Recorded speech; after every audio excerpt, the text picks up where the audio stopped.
Bismillahirrahmanirrahim. Assalamualaikum warahmatullahi wabarakatuh. Salam sejahtera bagi kita semua. Yang terhormat Bapak Muhammad Adrizo, Eskom, MSc, selaku dosen kelas kecil Praktikum Algoritma dan Pemrograman UPN Veteran Jakarta Program Studi S1 Sistem Informasi kelas F. Pada kesempatan kali ini, kami akan mempresentasikan laporan kami yang berjudul Program Penjualan Minuman Toko iDrink.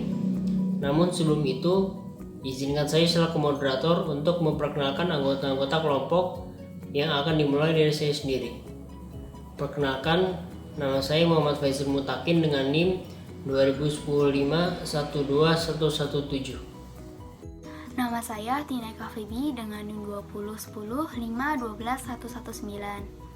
Perkenalkan, nama saya Renisa Aiza Putri dengan NIM 201051212134. Perkenalkan, nama saya Amanda Nur Hidayanti dengan NIM 2010512135. Perkenalkan, nama saya Syauki Kosi Hidayat dengan NIM 2010512141. Nama saya Andira Yunita dengan NIM 2010512147. Ruang lingkup dan gambaran umum. Ruang lingkup dalam program ini dibatasi pada hal-hal sebagai berikut. Yang pertama, membuat program memilih menu sesuai menu yang sudah tertera. Yang kedua, membuat program perhitungan diskon di mesin kasir jika memenuhi total pembelian yang telah ditentukan. Yang ketiga, membuat program yang dapat menurunkan harga barang dari yang termurah hingga yang termahal.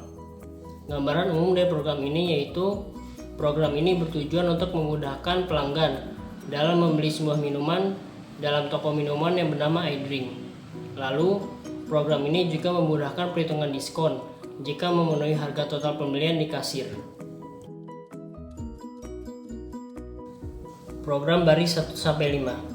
Baris 1-3 adalah file header, yaitu ada IOStream dan IOManip. Baris 1 yaitu IOStream, berisi fungsi cout, yaitu fungsi keluaran pada C++ yang menampilkan data dengan tipe data apapun ke layar. Fungsi cin, yaitu fungsi masukkan pada C++ yang bisa memasukkan data. Dan nline, yaitu suatu fungsi yang manipulator yang digunakan untuk melakukan perintah new line atau pindah baris. Baris 3 yaitu IOManip, berisi suatu fungsi manipulator yang digunakan untuk mengatur lebar tampilan di layar dari suatu nilai variabel. Baris 5 menyatakan bahwa program di atas menggunakan namespace yang bernama std.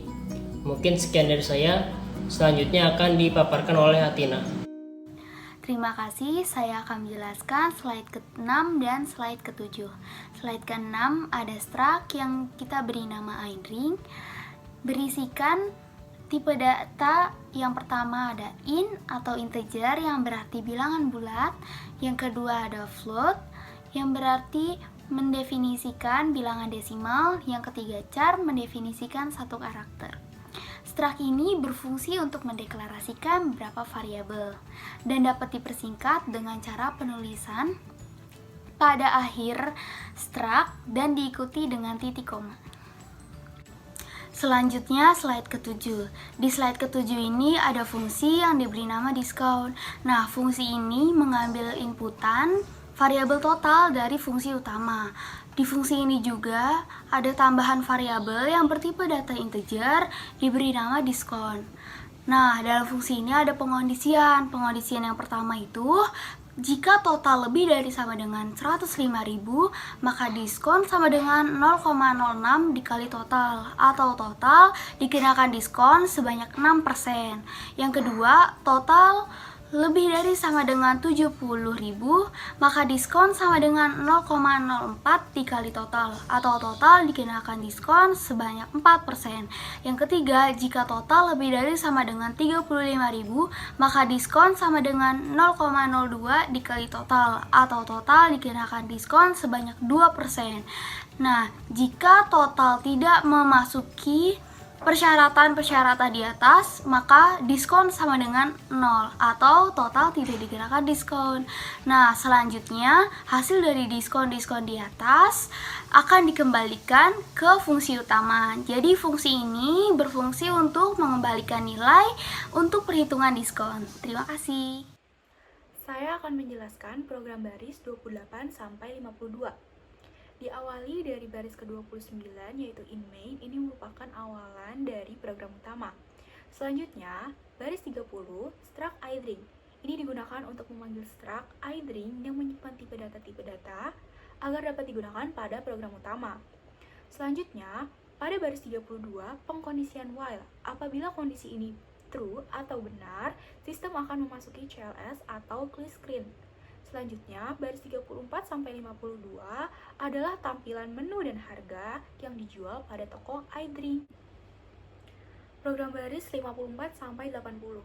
Diawali dari baris 54 sampai 55. Di sini, pengguna diminta untuk memasukkan total jenis minuman yang ia beli pada toko iDrink. Baris 57 merupakan inisialisasi dari variabel error sama dengan 0 tipe data integer. Lalu untuk baris 58 ialah pengkondisian while. Apabila variabel error sama dengan 0, maka akan masuk pada pengulangan for, yaitu inisialisasi i sama dengan 1, i kurang dari sama dengan jumlah beli, i increment atau i++. Program akan menampilkan masukkan kode pilihan. Pengguna diminta untuk memasukkan kode pilihan menu. Namun, apabila pilih yang dimasukkan oleh pengguna tidak sesuai dengan program kami membuat alternatif, yaitu menggunakan pengkondisian if-else, di mana tertera pada baris 62 sampai 65. If pilih kurang dari 1 atau pilih lebih dari 10, maka program akan menampilkan error kode pilihan tidak ada. Lalu i decrement error sama dengan 0. Maka jalannya program akan kembali ke pengulangan yang pertama. Jika pilih yang dimasukkan oleh pengguna bernilai benar, maka jalan program akan masuk pada baris 67, yaitu else, dan menampilkan jumlah. Pengguna diminta untuk memasukkan jumlah kode minuman yang dibeli. Baris 75 sampai 78 ini merupakan pengulangan untuk menampilkan subtotal dan juga total. Subtotal ini merupakan jumlah dikali harga, dan total merupakan total ditambah subtotal. Pada baris 80, program akan menampilkan jumlah yang harus dibayarkan. Terima kasih. Selanjutnya, materi akan dipaparkan oleh rekan saya, Amanda Nurhidayanti. Baik, selanjutnya saya akan menjelaskan slide ini dan dua slide berikutnya. Pada slide ini, saya akan menjelaskan baris ke-82 dan baris ke-83. Pada baris ke-82, terdapat perintah sistem pause yang memberikan instruksi kepada program untuk menghentikan proses eksekusi dengan menekan sembarang tombol. Dan pada konsol, ditandai dengan adanya tulisan press any key to continue. Pada baris ke-83, terdapat perintah sistem CLS yang berfungsi untuk membersihkan layar pada program yang akan dijalankan dan akan berganti menjadi layar baru untuk program selanjutnya. Dapat dilihat pada baris ke-87 sampai baris ke-94 menampilkan struk belanja menggunakan perulangan for, penghitungan dimulai dari 1 atau i sama dengan 1, penghitungan sampai i kurang dari sama dengan jumlah. Setiap perulangan i bertambah 1 atau i++ atau disebut juga dengan increment. Selanjutnya, subelemen pilih i akan disimpan pada variabel temp. Kemudian menampilkan i sebagai nomor urut, lalu nama barang, jumlah, harga, dan subtotal. Pada perintah cout digunakan juga setWay, yaitu berfungsi untuk mengatur lebar dari suatu tampilan data. Dapat dilihat pada baris ke-96 sampai baris ke-112 mengurutkan harga minuman yang dibeli sebelum diskon. Pada baris ke-97 mendeklarasikan tipe data integer untuk variabel tukar, temp 2 dan temp 3. Masuk ke pengulangan for pertama, penghitungan dimulai dari 1 atau i sama dengan 1, penghitungan sampai i kurang dari sama dengan jumlah. Setiap perulangan i bertambah 1 atau i++. Selanjutnya, pilih pada subelemen i, disimpan pada variabel temp 2. Masuk ke perulangan for kedua, penghitungan dimulai dari 1 atau j sama dengan 1, penghitungan sampai j kurang dari sama dengan jumlah. Setiap perulangan j bertambah 1 atau j++. Selanjutnya, Pilih pada subelemen J akan disimpan oleh variabel temp 3. Masuk ke pengkondisian if, jika harga pada subelemen temp 2 kurang daripada harga subelemen temp 3, maka harga pada subelemen temp 2 akan disimpan oleh variabel temp. Selanjutnya, harga pada subelemen temp 2 akan ditukar oleh harga pada subelemen temp 3. Selanjutnya, harga pada subelemen temp 3 akan ditukar oleh variabel temp. Masuk ke perulangan for ketiga. Perulangan for ketiga ini untuk menampilkan harga minuman sebelum diskon yang diurutkan secara ascending. Sekian paparan dari saya. Terima kasih. Selanjutnya akan dipaparkan oleh rekan saya, yaitu Syauqi. Terima kasih Amanda yang sudah memaparkan. Selanjutnya dibawa oleh saya. Nah, pada baris ke-114 akan dipanggilnya fungsi diskon dari baris 14. Lalu, pada baris 117 sampai 121 akan menampilkan jumlah bayar dari hasil penghitungan total, lalu diskon dengan hasil penghitungan diskon, lalu ada juga akan menampilkan total bayar dari hasil penghitungan total dikurang diskon, dan selanjutnya akan menampilkan bayar yang user itu harus menginput jumlah uang yang harus dibayarkan. Pada baris ke-123 akan dideklarasikannya tipe data integer dengan nama kurang.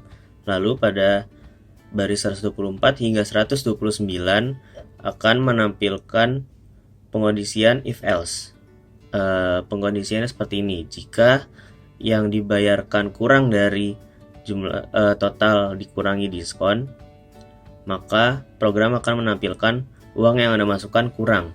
Nah, habis itu adanya penghitungan total dikurangi diskon, kurang bayar, lalu user disuruh untuk menginput biaya tambahannya lagi. Lalu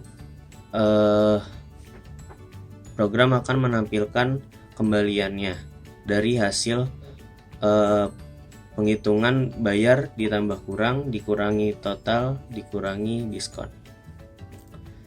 Nah, pada baris ke-130 hingga 132, jika yang dibayarkan tidak kurang dari total dikurangi diskon, maka program akan menampilkan kembali dari hasil penghitungan bayar dikurangi total dikurangi diskon. Lalu akan menciptakan new line atau pindah baris. Pada baris ke-134 hingga 145 baris ini akan berguna untuk pengguna apakah mereka ingin mengulangi atau tidak pembeliannya. Nah, pada baris ke-134 itu program akan menampilkan ulang Y atau T. Nah, pada baris ke-135 user bisa disuruh menginput Y atau T tadi. Lalu pada baris ke-136 hingga 140 akan ada pengkondisian if else. Nah, di dalamnya adalah jika looping atau pengulangan sama dengan Y besar atau Y kecil atau yes atau ya, maka akan dilanjutkan pada baris ke-34. Nah, jika tidak, loopingnya itu sama dengan T besar atau T kecil, atau bisa disebut juga dengan tidak, program akan keluar dari konsol. Nah, lalu pada baris ke-144 return 0. Nah, itu artinya akan mengembalikan fungsi ke 0. Lalu program akan berhenti berjalan.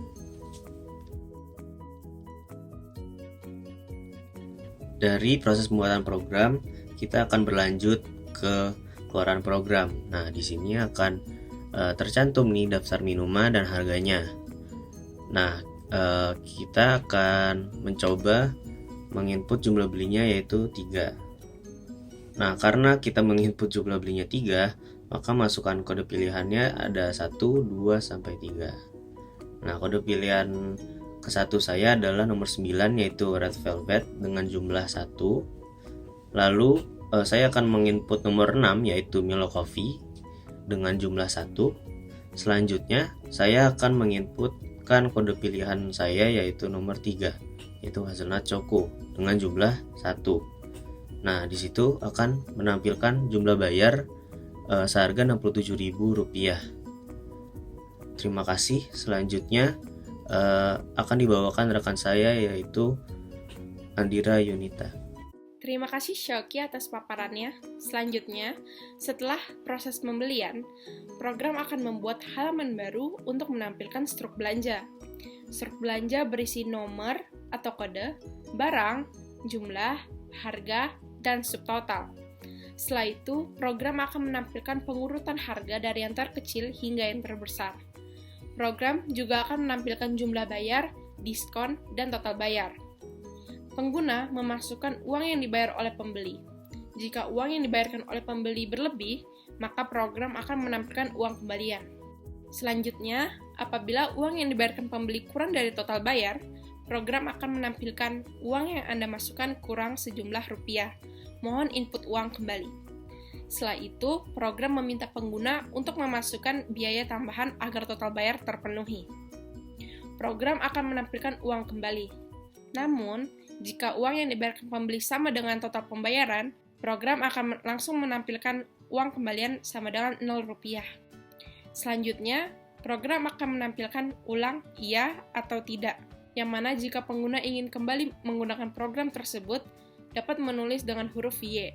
Namun, jika pengguna tidak ingin menggunakan kembali program tersebut, pengguna dapat menulis huruf T dan akan mengakhiri program tersebut. Terima kasih. Selanjutnya akan saya serahkan kembali kepada moderator. Terima kasih Andira yang sudah menjelaskan materinya sekaligus menjadi penutup presentasi kami. Mungkin sekian dari kami, kurang lebihnya mohon maaf. Wassalamualaikum warahmatullahi wabarakatuh.